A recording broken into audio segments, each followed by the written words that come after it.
Sana TV. Bismillahir Rahmanir Rahim.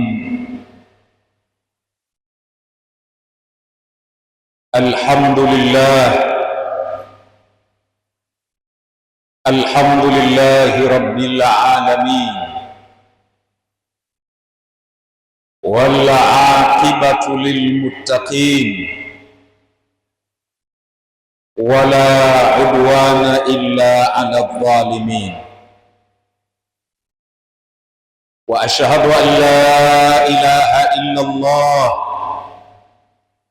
wahdahu la sharika lah ala hadha an-nabiyil ummi wa ala alihi wa ashabihi wa man sara ala nahjihi ila yaumiddin.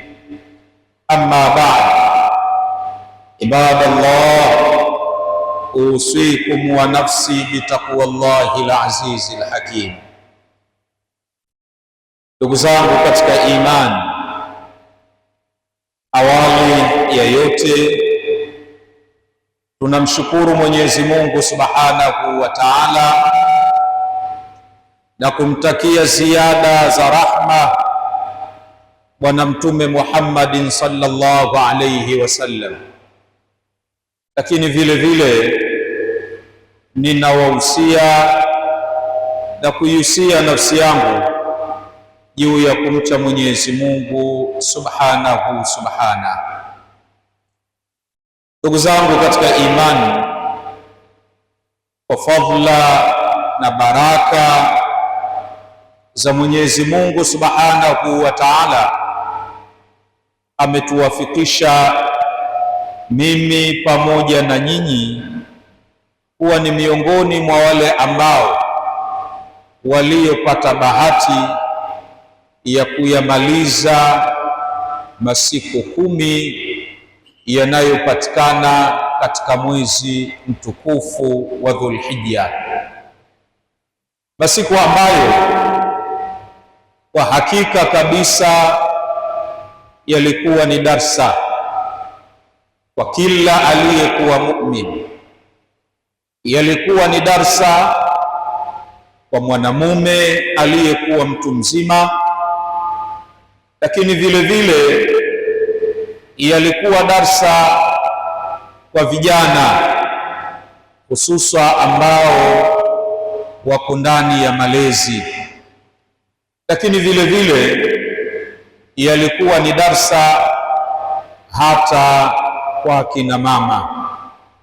Ni masiku yaliyosheheni mambo mengi kupitia kisa cha Sayyidina Ibrahim alayhi salam pamoja na mke wake Mama Hajar, sambamba na mtoto wao kipenzi Sayyiduna Ismail alayhi salam, kisa ambacho ukikisoma hususa kwa wale ambao waliopata bahati ya kwenda kutekeleza ibada ya hija, ibada ambayo ukiachilia kuwa ni ibada, ukiachilia ndani yake kuna kujikurubisha kwa Mwenyezi Mungu Subhanahu wa Ta'ala, lakini pia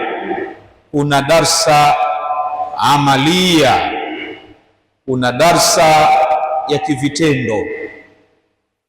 Ukisoma tarehe zinavyoeleza ibada ya hija, ni ibada kongwe katika ibadati mbalimbali. Ibada ya hija ilikuwepo tangu zama za Sayyiduna Adam alayhi salam. Nabiyullahi Adam alikwenda kutekeleza ibada ya hija. Nabiyullahi Nuhu alayhi salam alikwenda kutekeleza ibada ya hija, na hata Sayyiduna Ibrahim alayhi salam kabla ya tukio zima la kuambatana na kijana wake Sayyiduna Ismail alayhi salam, vile vile naye alikuwa anakwenda kutekeleza ibada ya hija, lakini sura na namna ya utekelezaji wa ibada hiyo ilikuwa tofauti kabisa na namna alivyotekeleza Sayyiduna Ibrahim alayhi salam katika mwaka ambao ililazimika lipatikane tukio la kumchinja kijana wake Ismail. Wanatueleza wanachuoni kuna matendo mawili ambayo aliyafanya Sayyiduna Ibrahim akiwa na mwanawe. Matendo haya hayakuwa yamefanyika katika utaratibu uliotangulia. Mahujaji wanapokwenda kutekeleza ibada ya hija, kuna kitu kinaitwa ramyul jamarati, kutupa mawe katika maeneo matatu. Kuna urushaji wa mawe, kuna katika ile inayoitwa ulembeaji wa mawe katika jamra kubwa, lakini vile vile kuna kurusha mawe katika jamra al-wusta, na wanarusha mawe katika jamra ile ndogo, na kila mara yanarushwa mawe 7. Jumla ya mawe yanarushwa mawe 21 katika zile jamarati 3, tukio ambalo halikuwa limefanywa kwa mahujaji waliokuwa wanahiji kabla ya Sayyidina Ibrahim alayhi salam. Lakini si tukio hilo tu, tukio la kuchinja nalo halikuwepo katika hija zilizotangulia. Nabiyullahi Adam alayhi salam ilikuwa akienda kutekeleza ibada ya hija, ilikuwa hamalizii kwa ibada ya kuchinja, lakini vile vile ilikuwa hayafanyi yale yanayoitwa kurusha mawe kwa lengo la kumpiga shaitani. Haya yaliongezeka katika ibada aliyokwenda Sayyidina Ibrahim alayhi salam na mwanawe Ismail alayhi salam. Yalifika kwa malengo gani? Mambo ambayo yameambukiza mpaka katika wakati wetu huu. Mahujaji wakienda kutekeleza ibada ya hija, katika watakayoyafanya ni kulembea katika jamarati 3. Lakini si hao tu, hata sisi tusiobahatika kwenda hija tumejiliwa na tukio la kuchinja, tukio ambalo kilele chake kilikuwa ni jana, kwa maana ya juzi. Lakini jana watu wamechinja, na leo vile vile ibada ya kuchinja bado inaendelea. Yanaashiria nini mambo haya? Mwenyezi Mungu Subhanahu wa Ta'ala ameyaleta haya kwetu sisi iwe ni darsa kubwa mbili. Darsa ya kwanza tunaisoma kupitia Sayyiduna Ibrahim alayhi salam alipokuwa anampiga mawe shaitani ambaye alisimama mbele ya Sayyiduna Ibrahim alayhi salam, ikiwa ni kwa ajili ya kumzuia na kumpa presha kubwa asiweze kutekeleza maagizo ya Mwenyezi Mungu Subhanahu wa Ta'ala. Ibilisi alisimama mbele ya Sayyidina Ibrahim alayhi salam. Alipomuona Sayyidina Ibrahim yuko njiani katika kufanikiwa kutekeleza maamrisho ya Mwenyezi Mungu Subhanahu wa Ta'ala, kutekeleza na kuimarisha mahusiano mazuri ambayo mja anatakiwa ayatengeneze baina yake yeye na Mola wake, kama ilivyo desturi ya Ibilisi laanatullahi alayhi. Amechukua ahadi, ameweka kiapo, atahakikisha anamtoa mja katika kutengeneza na kuimarisha mahusiano yaliyokuwa mazuri. Alipomuona Sayyidina Ibrahim alayhi salam yuko njiani anakwenda kufanikiwa, ilikuwa ni jambo kubwa kwa Ibilisi. Alisema kamwe hawezi kufanikiwa, atatumia kila aina ya hila, kila aina ya mbinu aweze kumrudisha nyuma. Alimletea mapambio mbalimbali, alikwenda kwa rai iliyokuwa nzuri. Anamwambia Sayyidina Ibrahim alayhi salam, wapi unakwenda? Tazama, unakwenda kutekeleza jambo gani? Mwenyezi Mungu ambaye amekupa mtoto uliyekuwa unamhitaji kipindi kirefu, unamuomba Mwenyezi Mungu, leo umempata mtoto ambaye ndiyo tulizo la nafsi yako, mtoto ambaye ndiyo faraja ya nafsi yako, mtoto ambaye kwako ndiyo kila kitu. Leo hii bila ya kufikiri, bila ya kutafakari, unakwenda uthubutu kutaka kumchinja mtoto huyu. Achana na mambo haya. Haya maneno anayasoma Ibilisi, anamueleza Sayyiduna Ibrahim alayhi salam. Ukiangalia kwa haraka haraka ni maneno yanayoingia akilini, kwani siyo Ibrahim aliyemuomba Mwenyezi Mungu amjaalie kupata kijana aweze kumsaidia katika kutangaza kazi ya Allah. Ni yeye Ibrahim, lakini kwa nini aende kumchinja?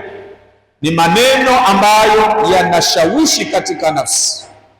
Mfano wa maneno hayo anaweza akakujia Ibilisi mtu leo hii, lakini nafsi yako inaweza ikakushawishi leo hii, akakupambia jambo lililokuwa zuri, akalileta katika sura ya ubaya. Anaweza akakufuata Ibilisi akakwambia, wapi unakwenda ndugu yangu? Hawa jamaa zako hawakutakii mema, kwani hawa sio wanayokufanyia kadha wa kadha wa kadha. Na ukiangalia akili inakubali, akakwambia kata mahusiano nayo, usisubiane nao ndugu zako hawa.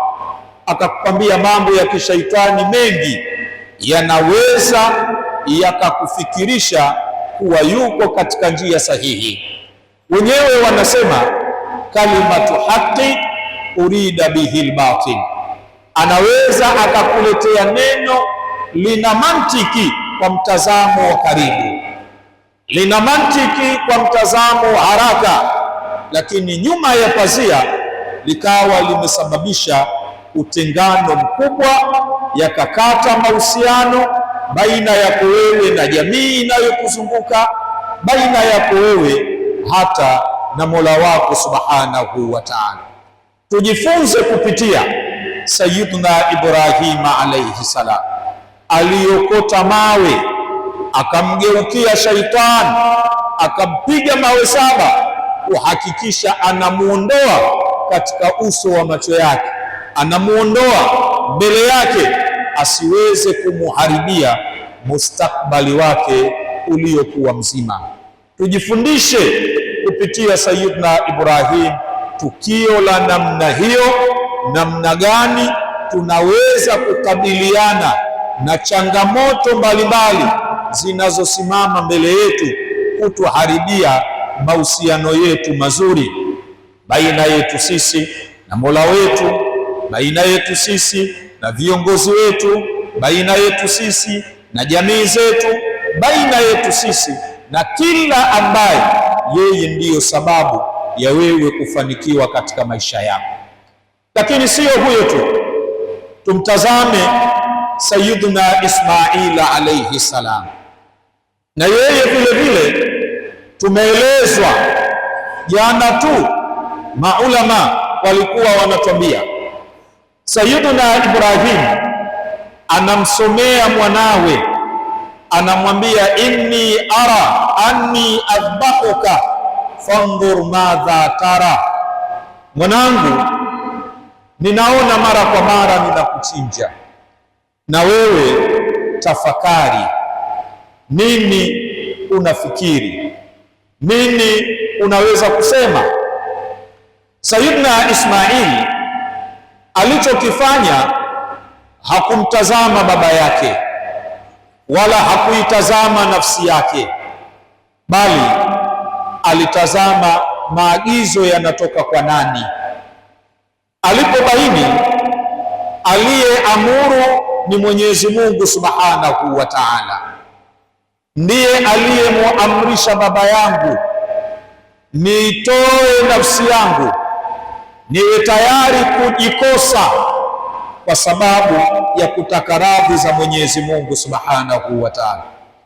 Alimwambia baba yake, ya abati if'al ma tu'maru, baba, fanya ulioamrishwa na Mwenyezi Mungu Subhanahu wa Ta'ala, satajiduni insha Allahu minas sabirin, Allah akipenda utanikuta katika waliosubiri. Anatufundisha darsa gani? Kuna watu tunajinasibu kuwa sisi ni waumini, na bila shaka kila mmoja wetu ukimuuliza ukoje wewe, atasema mimi ni muumini, na yawezekana akajiweka katika daraja ya juu zaidi kulikoni yeyote katika imani. Sasa Sayyidina Ismail anatuelekeza muumini ni nani. Hawi mtu muumini eti kwa sababu anaitwa Muhammad, hawi mtu muumini eti kwa sababu anaitwa Ali au anaitwa Rashid, bali atakuwa mtu muumini ni kwa kiwango gani yuko tayari kupoteza kilichokuwa na thamani zaidi kwake yeye kwa ajili ya Mwenyezi Mungu Subhanahu wa Ta'ala. Huyu ndiyo muumini.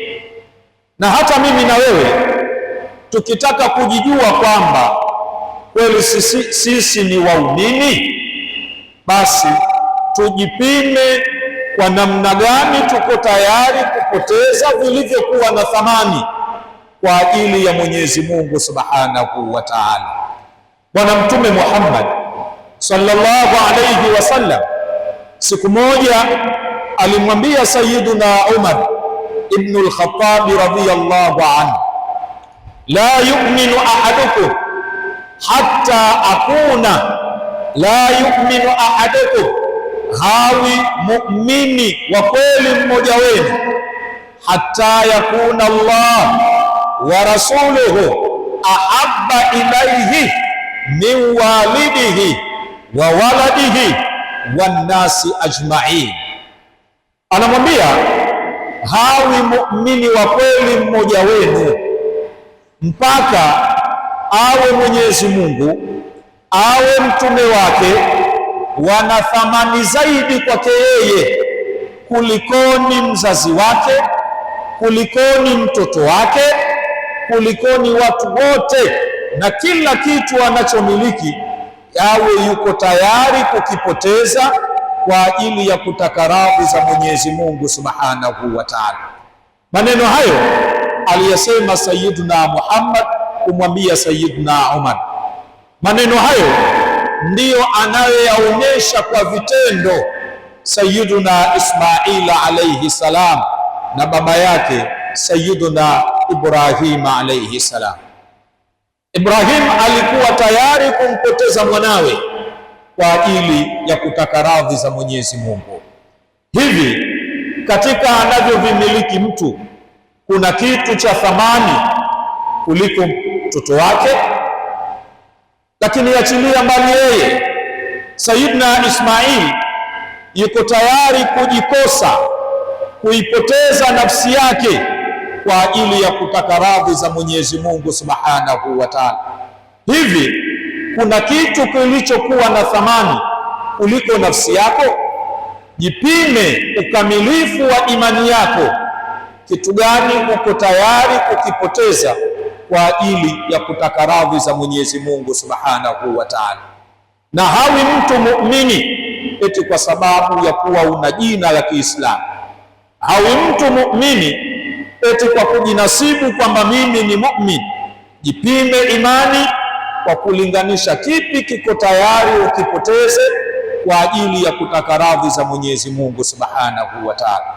Kupitia tukio hili tumejifunza namna gani muumini anaweza kusema mimi ni muumini, namna gani asiyekuwa muumini aone haya kutangaza kusema kwamba yeye ni muumini. Tunamwomba Mwenyezi Mungu Subhanahu wa Ta'ala atujalie tuwe waumini wa kweli. Tunamwomba Mwenyezi Mungu Subhanahu wa Ta'ala tuwe mfano mzuri katika jamii, pale ambapo tutakaposema kuwa ni sisi waumini, basi ionekane alama kweli kwamba huyu anayesema yeye ni muumini ni muumini kweli.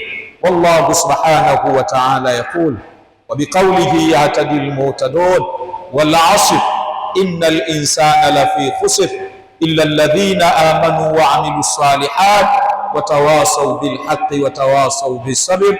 Barakallahu li wa lakum bil Qur'anil 'azim wa nafa'ani wa iyyakum bil ayati wad dhikril hakim. Aqulu qawli hadha wa astaghfirullaha al-'azim li wa lakum wa lisairil muslimina wal muslimat fastaghfiruhu innahu huwal ghafurur rahim.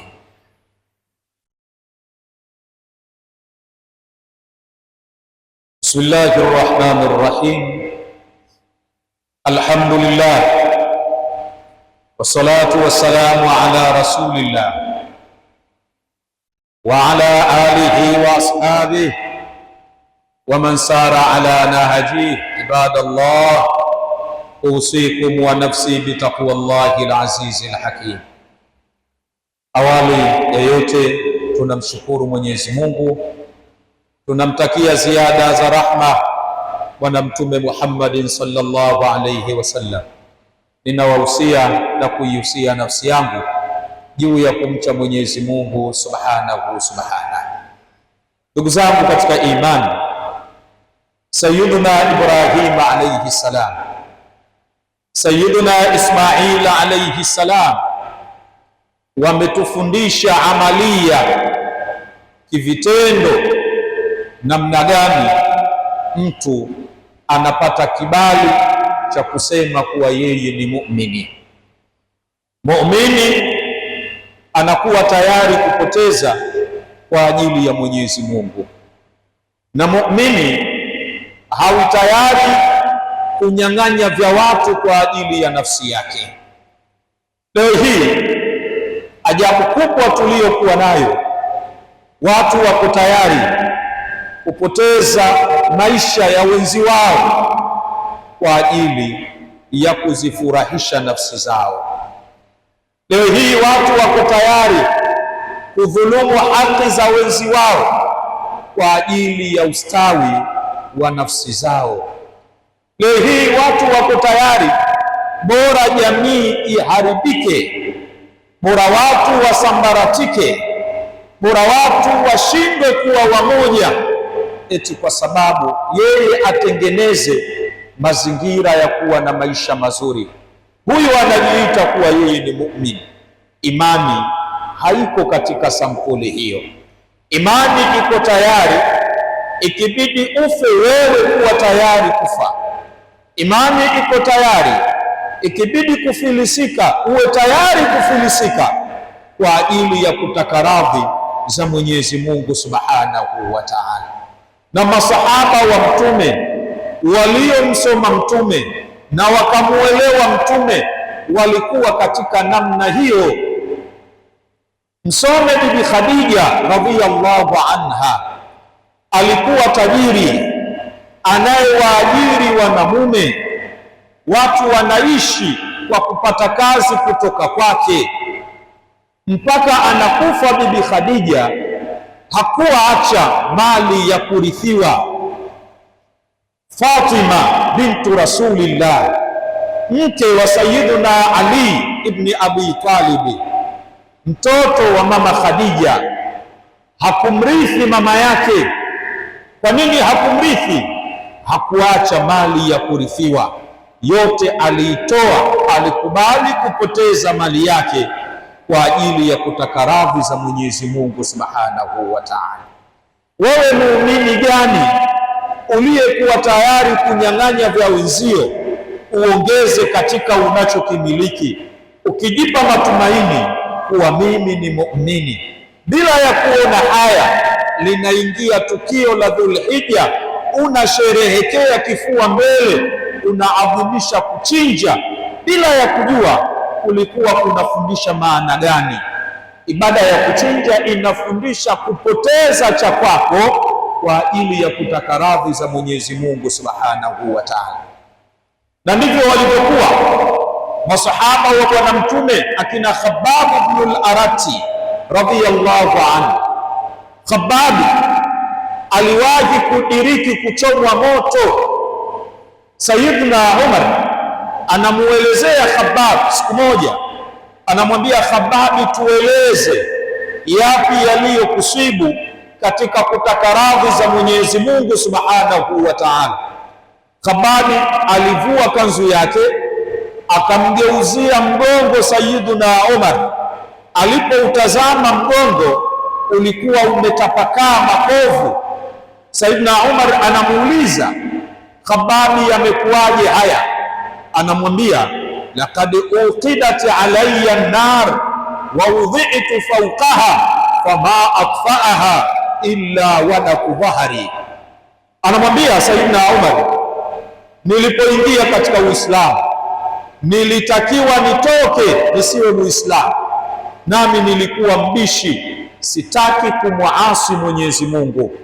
Basi kilichotokea, uliwashwa moto, nami nikawa nimelazwa juu ya moto, mafuta yanatililika kutoka katika mgongo wangu ili nitoke katika Uislamu. Basi sikuthubutu kutoka, mgongo ulimiminika mafuta na maji, ndiyo yaliyokuwa yanauzima moto, nikiwa niko tayari kupoteza uhai wangu kwa ajili ya kutafuta radhi za Mwenyezi Mungu Subhanahu wa Ta'ala. Walikuwa wanafanya hivi.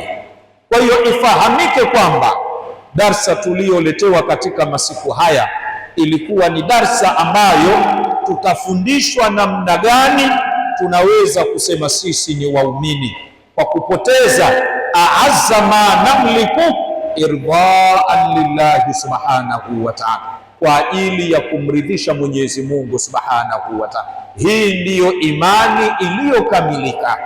Tunamuomba Mwenyezi Mungu Subhanahu wa Ta'ala atujalie tuwe waumini wa kweli.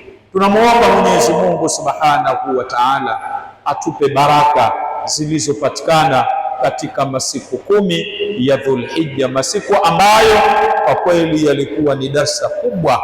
Tunamuomba Mwenyezi Mungu Subhanahu wa Ta'ala atupe kila la kheri.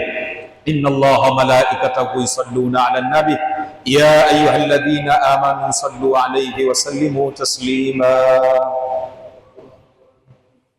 وارض اللهم عن الخلفاء الكرام خصوصا منهم ذي الأصل العريق خليفة رسول الله سيدنا أبي بكر الصديق، وعن الزاهد الأواب الناطق بالصواب أمير المؤمنين سيدنا عمر بن الخطاب، وعن جامع القرآن أمير المؤمنين سيدنا عثمان بن عفان، وعن أسد الله الغالب أمير المؤمنين سيدنا علي بن أبي طالب. اللهم اغفر للمؤمنين والمؤمنات والمسلمين والمسلمات الأحياء منهم والأموات برحمتك يا أرحم الراحمين. عباد الله، إن الله يأمر بالعدل والإحسان وإيتاء ذي القربى وينهى عن المنكر والفحشاء يعظكم لعلكم تذكرون. أقم الصلاة.